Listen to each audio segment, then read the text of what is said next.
योग करने की कोई उम्र नहीं होती, बिल्कुल सही बात है। और एक प्रश्न जो सबसे पहले मन में आता है वो ये आता है, बच्चों को किस आयु से योग का संस्कार दें। तो हम हमेशा कहते हैं बच्चों से पहले गर्भवती माँओं को योग का संस्कार मिलना चाहिए, क्योंकि हम तो उस संस्कृति में से आते हैं जहाँ अभिमन्यु ने पूरा का पूरा चक्रव्यूह भेदन भी गर्भ अवस्था में सीख लिया था। और हमें जब कोई पूछता है आपने आचार्य जी योग की शिक्षा कब आरंभ की, तो हम कहते हैं when I was in the womb of my mother, जब हम अपनी माँ के गर्भ में थे। तो बच्चे गर्भ से ही योग का संस्कार लेकर के आते हैं और बच्चे नेचुरल योगी होते हैं। छोटे से बच्चे को आप पेट के बल लिटाएंगे, वो स्वतः भुजंगासन की स्थिति में आ जाएगा। कमर के बल लिटा दोगे, पैर का अंगूठा चूसने लगेगा, बालकृष्ण आसन की स्थिति में आ जाएगा।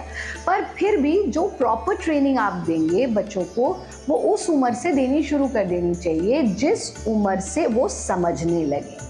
माताएं पिता घर पर साथ में बच्चों के योगाभ्यास करें तो बच्चे खेल खेल में योग सीख लेते हैं।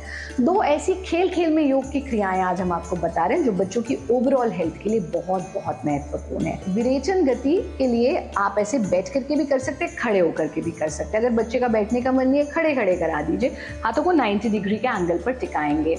सांस भरते हुए हाथों को उठाना है, सांस छोड़ते हुए वापस ले आना है। जब सांस छोड़ते हुए वापस लाएंगे और प्रेशर लगाएंगे तो मनोवाह नाड़ियों पर भी प्रेशर पड़ेगा और जो एक्सहेलेशन है वो आपके कार्बन डाइऑक्साइड को बाहर थ्रो करेगी, ऑक्सीजन का फ्लो शरीर में ज्यादा होगा। तो इस स्थिति में आना,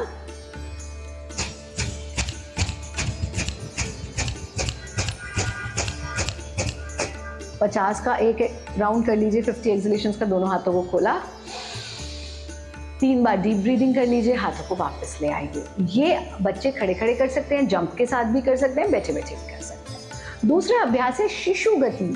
शिशु गति का अभ्यास बच्चों की ओवरऑल हेल्थ के लिए, स्पाइनल हेल्थ के लिए और विशेष रूप से जब एक्यूप्रेशर पॉइंट्स पर प्रेशर पड़ता है तो उनकी हर समस्या का समाधान है। मेमोरी विजडम के लिए भी बहुत बहुत लाभकारी है। इस तरह से बच्चे, शिशु गति है ना इसका नाम, तो बच्चों की गति है और बच्चा ही हमको बन जाना है। तो दोनों हथेलियां जमीन पर रहेंगी, इस पर आपके प्रेशर पॉइंट्स पर प्रेशर पड़ेगा और आप अपने, हम तो मैट पर दिखा रहे हैं, आप अपने मैट का मोह छोड़ दीजिएगा और इस तरह से लंबा लंबा बच्चों के साथ आप भी करिए, बच्चे भी करें और किलकारी करनी है। कैसे?